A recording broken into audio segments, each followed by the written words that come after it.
On today's vlog, we're playing The Sherlock Files Vol.2 Curious Capers from Indie Boards and Cards. Let's get snooping.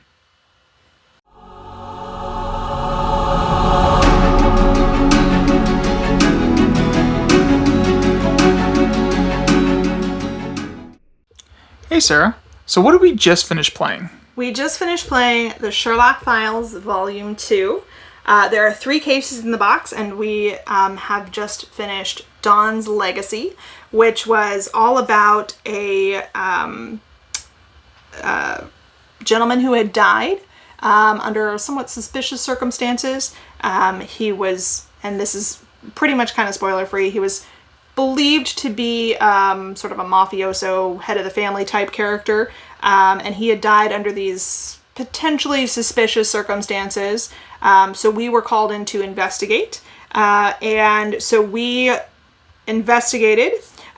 This is going to be pretty much spoiler-free. Everything that we're going to talk about is either going to be inferable based on information that is readily available for the game, or it would be something that you would encounter within the first couple minutes of actually like setting up and starting the game. So the way that this works is it's kind of a freeform style game. If you're familiar with any of the sort of detective-based games like the Sherlock Holmes Consulting Detective games or similar types of like games Mythos like that. From exactly. The H.P. Lovecraft stuff. Mm-hmm. So they're kind of like freeform experiences. They're not your typical like turn-based game. It's almost like a weird RPG hybrid board game. Yeah, kind of. So the way that this particular system works, it's called the Q system, and in this particular system, you start with just a deck of cards. That's what the deck of cards looks like, and you start with a little book, and that's it. That's everything you get. You read this section of the text on the book here, and it gives you some sort of like opener sort of information, some sort of introductory information about the case that you're about to open. And then it gives you some very, very basic starter information in the rules, and that is to just find card 1, which is on the top. So you find card 1, you set it aside. Each player gets a certain number of cards based on the player count, and then you take turns going back and forth, and the way that you do it is you have your hand of cards, and you can either choose to reveal a card face up so that everyone can see it, or you can discuss key parts of the case, and I'll show you. For example, we'll cover up some things. If it has this sort of icon where it's got that paper clip and then that paper furled out, you can say any of the words without revealing the card. So I could have said, I have something here from the Miami News, but I can't say anything else that's on the card. But that might be enough for some other player. Yeah. And there are words that are underlined in the cards. So if you come across anything that's underlined, you can say those words, but only those words. So as you're playing cards, you have to determine if you think that the information that's on the card that only you can see is relevant enough to the case, potentially, that everybody needs to be able to see it. So if that's the case, then you're going to play the card face up to the table.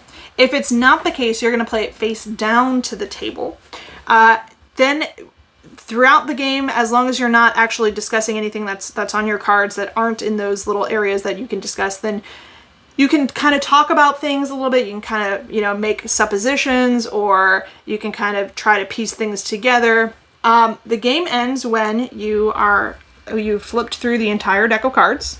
And at that point, you're going to have some cards face up and some stack of cards face down. Then you're going to compare your knowledge and everything that you've learned against a series of questions. They're going to ask you a series of questions, and they're going to say, did you know this? What do you think was the case here?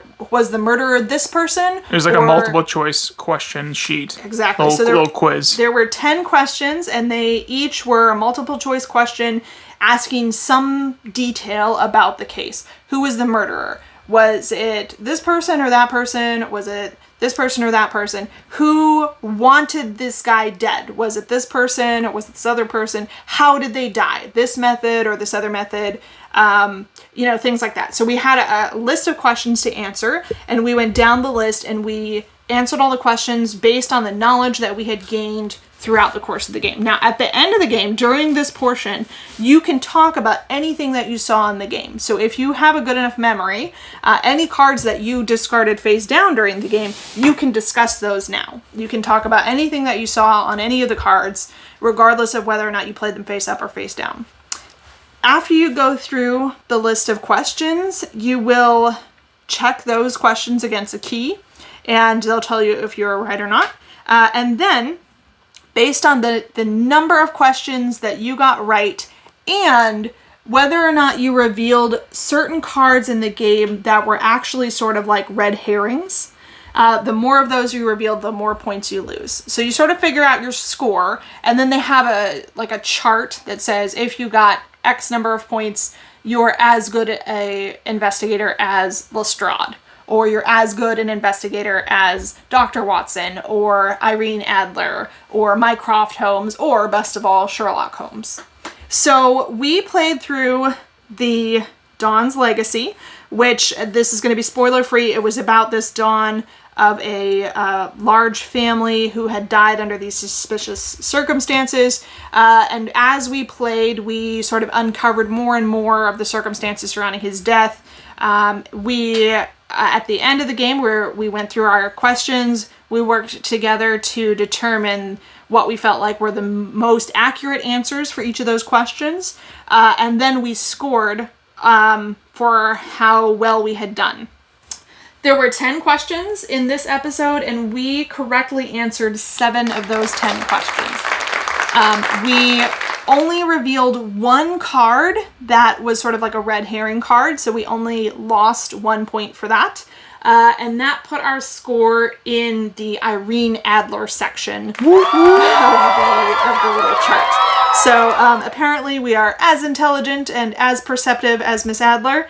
He impressed Holmes. He was impressed. He was impressed by us, but we were not quite at the level that his brother Mycroft or he himself operates at.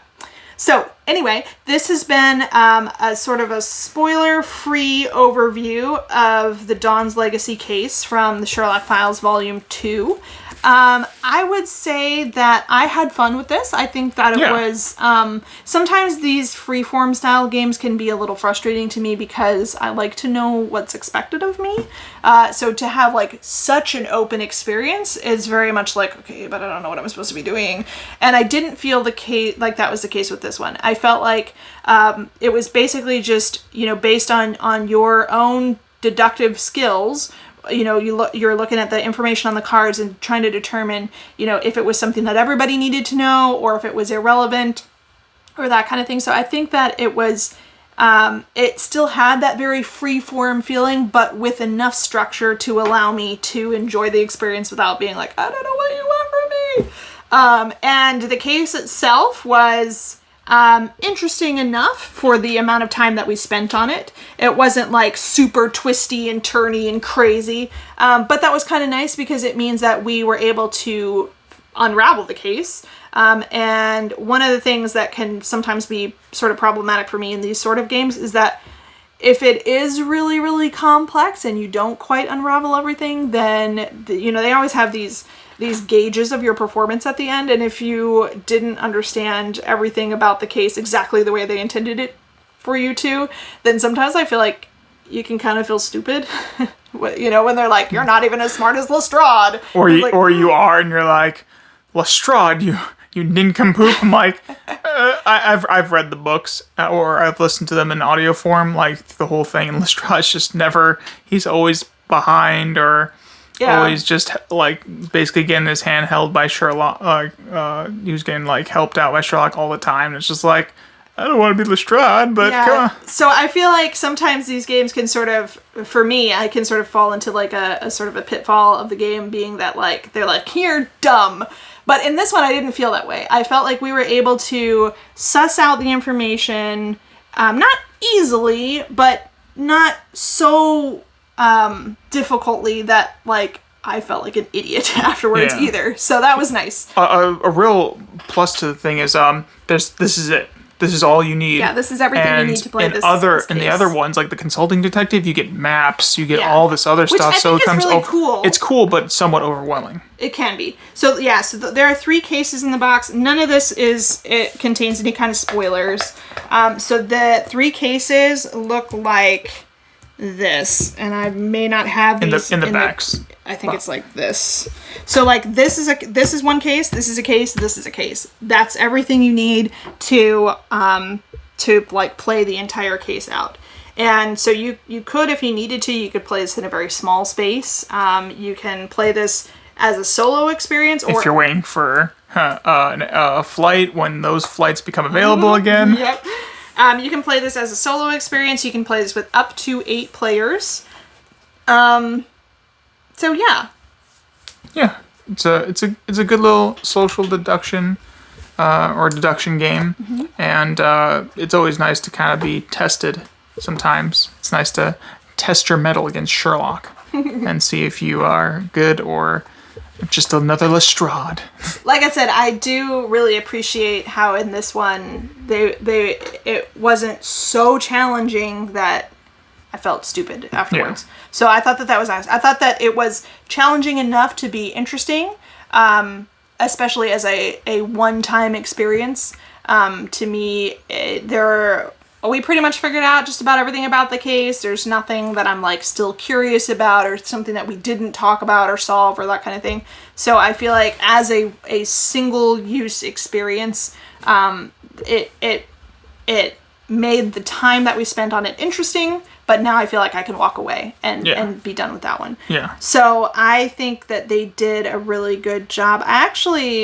We've only just played the one case, but I always want to like games like this, but sometimes I get kind of, not necessarily frustrated with them, but sometimes they're just kind of like, okay, well, that wasn't quite what I was hoping for or expecting out of that experience. But this one, I think, actually did a really nice job providing that sort of deductive, investigative sort of feeling in a fairly compact system. You didn't have like a whole thing you had to learn. You didn't have to bother with an app or a website or anything like that. So it was a fairly compact system that was easy to understand fairly quickly. The case was interesting enough. The components were, perfectly fine, especially for a single-use game. The story was, compelling enough for a single-use game. So yeah, I think it was good. Awesome. Well, that was our play of the Sherlock Files, Volume 2, The Curious Capers, or Curious Capers, I don't know why I keep saying the. And if you like these kind of deduction games, check it out. It's from Indie Boards and Cards. They recently merged, well, not recently, it's been a while now, but they merged with Stronghold. Games. That's a nice shirt from said company. I didn't even plan it. All right. Well, that's it. We will talk to you guys. We'll see you guys next time on our next vlog. So, toodles!